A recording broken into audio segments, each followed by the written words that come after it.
Hi everyone, welcome. I'm Gary Coleshill and I'm a licensed insurance agent in Arizona and Connecticut with connections around the country. And I'm happy that you decided to join us today. And I hope that you'll leave with some valuable information that will help prepare you for a happy, successful retirement. So let's get started. First off, a few disclaimers here. I do not work with any government agency. I do not work with Social Security or Medicare. I'm an independent licensed insurance agent, and today we'll be covering things in a fairly generic sense, but I'm going to give you some ideas here on how to make the best out of your retirement. So, decisions. There are a lot of decisions to make as you approach retirement, and it can be quite overwhelming, right? I mean, at what age should you retire? Should you claim Social Security early, or should you delay it? Should you buy long-term care insurance? How will Medicare work with your employer, provided insurance? Do you need Part D? Do you need to buy more life insurance? Many things to think about. But the major concerns are, as you can see up here, in addition to the decisions you have to make, there's some worries that accompany those decisions and can cloud those decisions, increasing your anxiety. Do you have enough money saved? Will you run out of money? With the rising cost of healthcare, especially prescriptions, how will you pay for healthcare? What if you need long-term care, like Alzheimer's care, for example? And how do you ensure that you're not a burden on your family? Well, these are legitimate concerns. Healthcare costs do continue to rise, and the average patient share for a brand name prescription filled through a commercial health insurance plan increased more than 25% from 2010 to 2015. And spending on pharmaceutical drugs is expected to jump, unfortunately, by 45% by 2020. Well, it's gone that now, so I presume they have jumped, according to IMS Health. Now, Medicare premiums are also rising, and the government projects that the portion of your Social Security check that goes towards those Medicare premiums is increasing. In 10 years, the percentage of a Social Security benefit eaten up by Medicare premiums will rise to just under 40%. And if you like, many Americans, three out of four, you may rely on your Social Security to pay what Medicare doesn't pay. But think about it, if more of your Social Security is needed for the premiums alone, how will you pay for the out-of-pocket costs? With savings. Well, I think we all know that many of us have not saved enough. And baby boomers who have savings, 42% have saved less than $100,000, according to the Insured Retirement Institute. So not a pretty picture, really. But a 65-year-old couple retiring today and living for 20 years will pay $259,000 to $392,000 in out-of-pocket healthcare expenses alone. So think about that for a minute. That's pretty shocking. That's according to the Employee Benefit Research Institute. Now that makes previous statistics even scarier. 42% of baby boomers who have money saved for retirement have saved less than $100,000. And if you go back on the previous slide, you may need between $259,000 to $392,000. So that's not good. That's not a pretty picture. So moving on here, this is where planning can help. So don't totally despair here. And that's why we're here today. By coming today, you're already on the right track because you're proactively thinking, what can I do now to plan for the best retirement? Working with someone who understands the current retirement landscape working with someone who can help you in all areas of retirement is absolutely critical to help you prepare for retirement. Surprisingly, healthcare costs and Social Security income have not traditionally been included in retirement planning.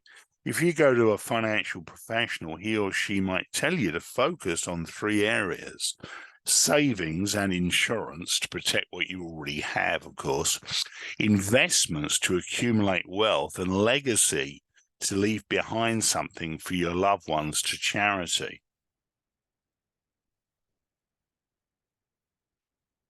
But you want to work with somebody who understands the importance of Medicare and Social Security. If you work with someone who doesn't account for healthcare costs and retirement plan, and who doesn't get you the most you're entitled to in your Social Security benefit, your risk is not having enough money for your retirement expenses. So there are 2 steps to take to form a solid foundation for your retirement. Firstly, prepare for higher healthcare costs and the possibility of extended care costs. Secondly, explore Social Security income claiming strategies based on your unique situation. When you factor in these considerations, you created a more solid foundation. Your savings and insurance, investments, and legacy are on more solid footing. Now, if you've already claimed Social Security or you are on Medicare, that doesn't mean you're too late. Whatever your planning needs are, or wherever you are in your planning, we can help find ways to help you account for higher healthcare costs and to supplement your Social Security income. In other words, there are still decisions we can help guide you through, even if it feels like you're too late because you're already taking Social Security. Now, we've developed this timeline to help you understand the key decisions that you'll face in retirement.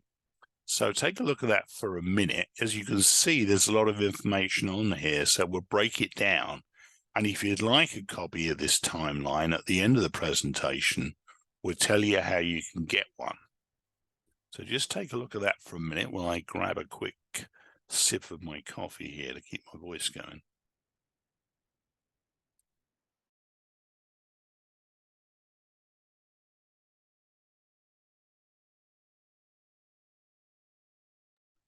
Okay, so I hope you're all taking a good look at that.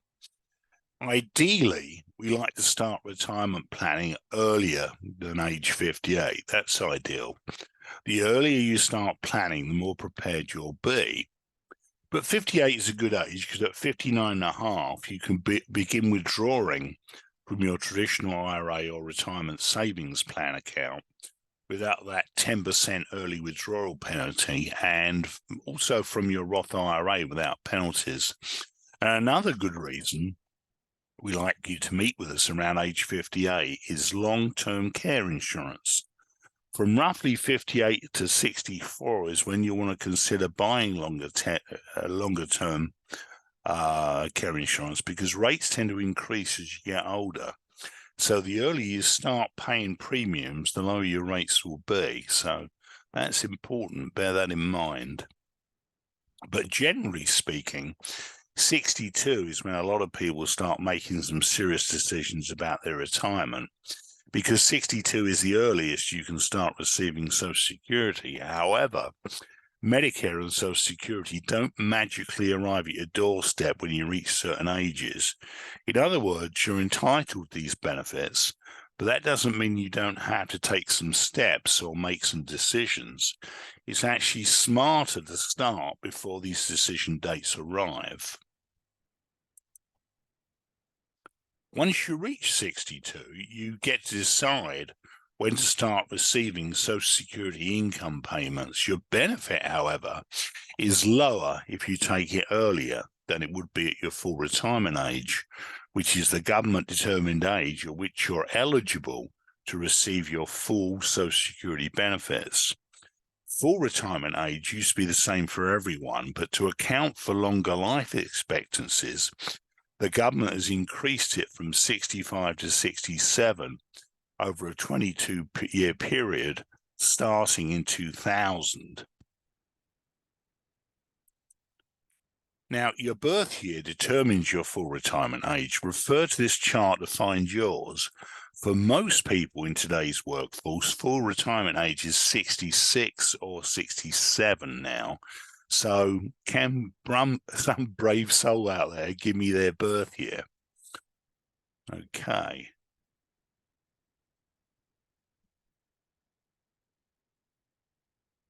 (1942). Okay.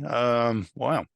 Using this chart, you can see that 1942 would mean that your retirement age is going to be 65 and 10 months, just so you know. So, yeah, check it out on that chart and see where you're at. If you start taking Social Security before your full retirement age, your benefit is permanently reduced. And if you start taking Social Security sometimes between your full retirement age and 70, you'll typically get a credit. The longer you wait, the higher your monthly benefits will be. So would it surprise you to hear that most people, 90% of them, begin collecting Social Security retirement benefits at or before their full retirement age? It's understandable why many people might want or need to claim Social Security early. Maybe your health is not great. Maybe your life expectancy is not long. Maybe you'll base the decision on whether you're still working, what your immediate expenses and future needs are, whether you're married or whether your spouse already has claimed his or her benefit. But the truth is, a lot of people simply don't understand basic Social Security concepts. Several studies have shown this, and so they claim early, thinking, why not? So let's get the basics down here. The government reduces your monthly amount by as much as 25% if you collect before your full retirement age. But if you delay taking your Social Security benefit until after your full retirement age, you can receive an additional 8% per year until age 70. That would mean if you delayed your benefit until age 70, your monthly amount would be 32% more than you would get at full retirement age. And delaying isn't the only Social Security claiming strategy. There are all sorts of strategies that can benefit you. A financial planning professional who understands Social Security rules can help you find which strategy works better for your unique situation, because obviously we've all got different situations here. Now, Social Security is important in retirement planning, not just because you're trying to get the most out of what you're entitled to. Social Security alone is not enough for most people to sustain the lifestyle they want in retirement, and it's especially not enough when you factor in rising healthcare costs, as we discussed earlier. Many financial planning professionals don't even factor in Social Security income, so it's important to find one who has the software to project out your Social Security benefits and identify how much additional income you'll need in retirement. But it's more than just plugging numbers into a software program. We really need to look at other variables that could shape the discussion on when to elect Social Security.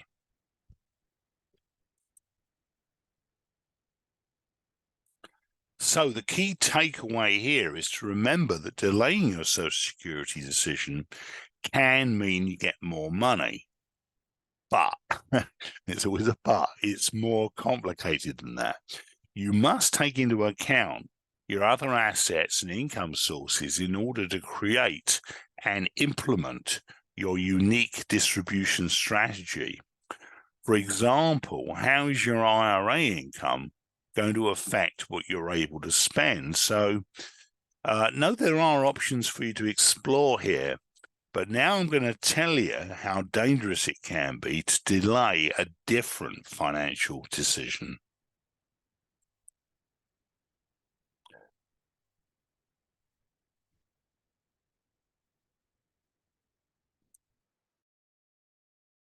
Now, delaying your Medicare enrollment can give you problems. It can lead to penalties. Deciding when to sign up for Medicare is different than deciding first to sign up for Social Security benefits. With Medicare, you must sign up within a certain period of time around your 65th birthday. And if you don't, you can be assessed penalties. You can even be denied supplemental coverage or experience a lapse in coverage. So very important to stay on the ball with this. So when should you sign up for Medicare? You are eligible for original Medicare, which is Part A hospital insurance and Part B medical at age 65, but you can sign up for it as early as 3 months before your 65th birthday and as late as 3 months after the month you turn 65. Now, this 7-month time period is called your initial enrollment period.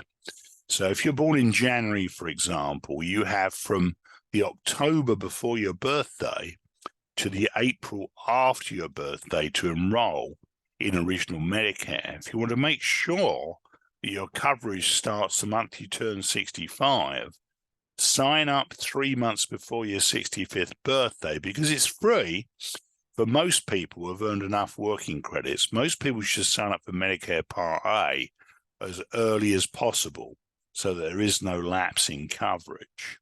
Has everybody got that? Because that's very important indeed to know. Now, if you don't sign up for Part B when you're first eligible, your monthly premium for Part B may go up 10% for each full 12-month period that you've had Part B but didn't sign up for it. Now, you'll most likely want to sign up for additional or what's called supplemental Medicare coverage because original Medicare doesn't cover everything. In fact, Medicare covers only about 62% of the cost of healthcare services, and that doesn't include extended care. Medicare doesn't cover extended care. We'll expand on that later. So around your 65th birthday or when you sign up for original Medicare, you'll also need to decide what type of additional Medicare coverage you want to get. If you choose a Medicare supplement plan, you can actually enroll in it up to 6 months before your 65th birthday. Remember, we said you can enroll in original Medicare as early as 3 months before your 65th birthday, but you can enroll 3 months prior to that in a Medicare supplement plan. You cannot, however, enroll in original Medicare, Medicare Advantage, which is Part C, or a Part D prescription drug plan until 3 months before your 65th birthday. Again, this is kind of confusing, but our timeline helps to explain that. If you don't sign up for Part D, that's again prescription drugs, within this time period or within 8 months of leaving a job with group health, you may have to pay late enrollment penalties, and these can be very costly over time. So this decision, this part of it, is extremely important.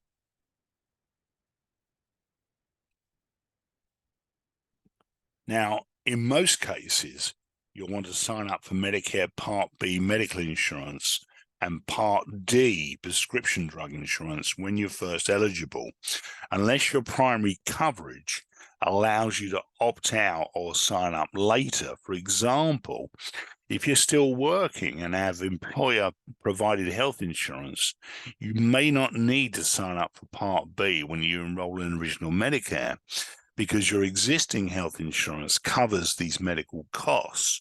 But you definitely need to clarify this with your HR professional and the licensed insurance agent helping you to purchase supplemental Medicare.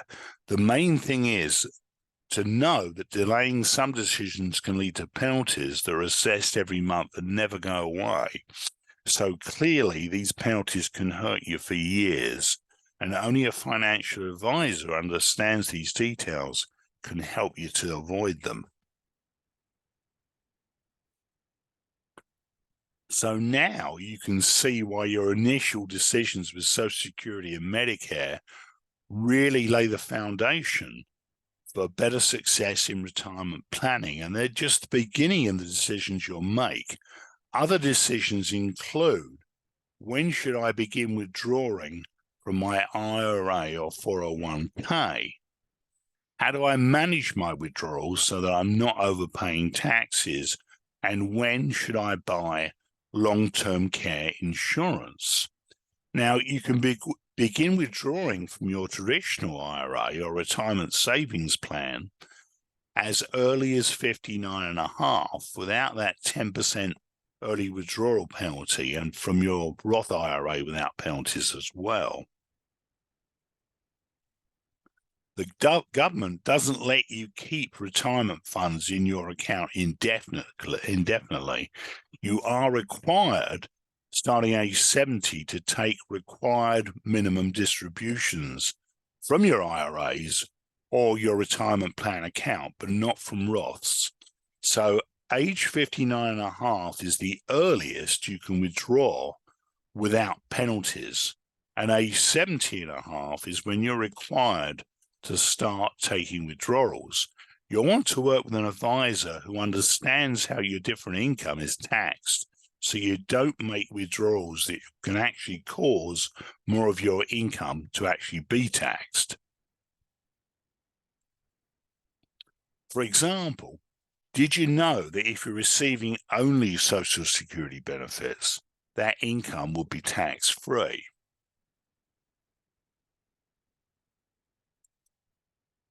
But once you begin to add in other types of income, Social Security benefits begin to be taxable.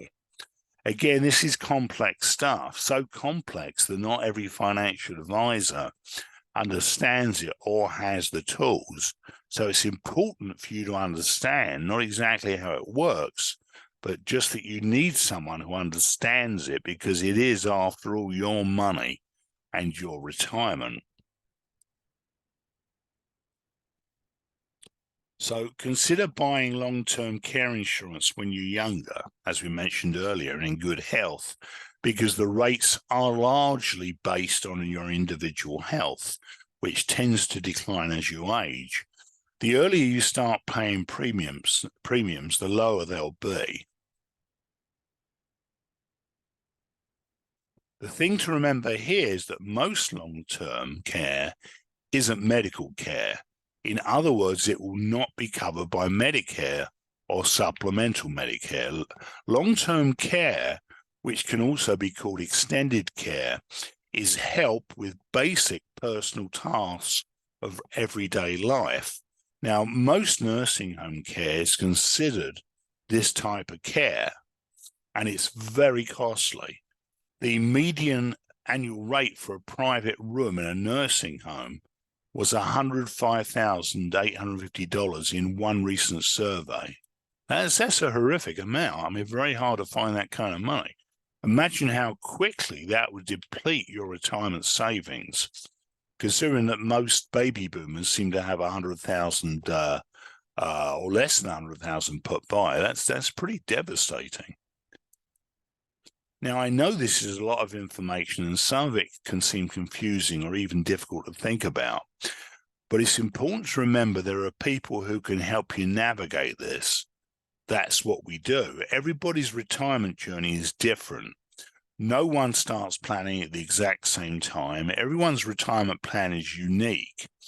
And it doesn't really matter what stage you're at. I mean, even though obviously early is better on pretty much everything, but because you can always make some kind of change to make the situation better for you. We take you through a process that enables us to tailor your plan to your retirement. We start by helping educate you on what the decisions are. Then we help you assess your goals and your financial situation. Then we develop a plan for you to reach those goals. And finally, we help you manage those throughout your retirement. So let's look at those steps a little bit closer.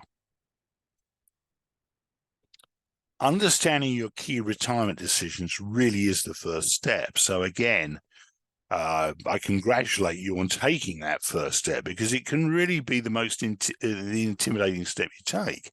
Our core retirement guide lists some of these decisions.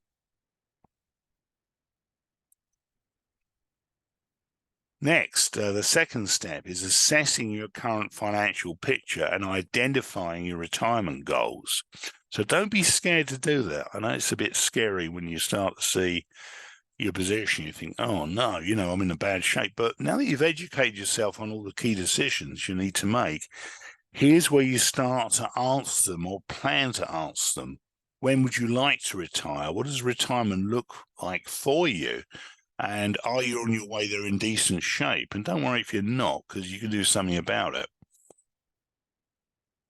Next, having a comprehensive retirement plan around your goals ensures you're on your way. Again, having people with all the tools and knowledge of holistic retirement planning is key. And finally, when you're retiring and you're in retirement, you must manage your retirement plan. The best retirements are well-managed retirements. You can't just plan. You have to actively manage, reassess, and adjust your plan along the way, just as you continuously monitor and adjust your budget today. It's an ongoing process. Retirement is complex, and there are a lot of decisions to make, and we hope this has helped you understand not only what some of those decisions are, but also how they can impact each other. Not every retirement advisor or insurance agent you work with will have this big picture view. They may look at one piece of this complex puzzle and urge you to purchase one solution, but we look at everything that could impact your retirement. As you'll see here, that's income, legacy, Social Security, investments, extended health care, taxes, and other retirement risks. Depending on the decisions you make pertaining to these items, each could be an asset or a liability to attaining your goals. Look at where your goals are in this image, and they're in the center, right?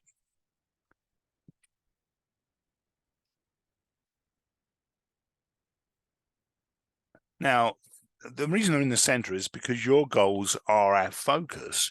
You determine what you want in retirement, and we help you get there. We won't push any products or services on you that you don't want. Your goals are sorry, it was getting tongue-tied there, are our focus. All of these complicated pieces of retirement planning are what we help with while keeping your goals front and center. We'll go through the process we outlined earlier to help you assess, plan, and manage your retirement. We're your partners to build the retirement that you've earned and deserved. So thank you for joining us today. If you'd like to get a copy of our retirement guide, make sure you sign up for an appointment where we can start helping you on your retirement journey.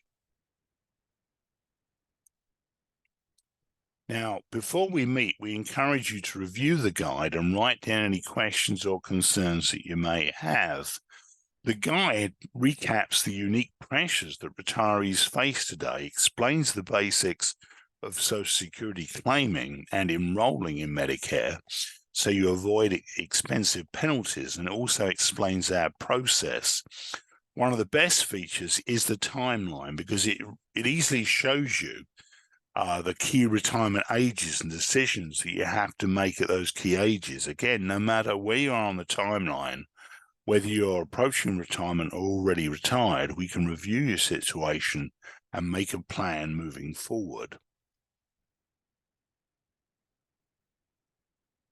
Now, if you remember, our first step in our process is to educate, and that's what we're doing here today. Once you get the retirement guide, that process continues. Then the second step is assess, which is our meeting. Well, together we'll assess your financial picture and identify your retirement goals.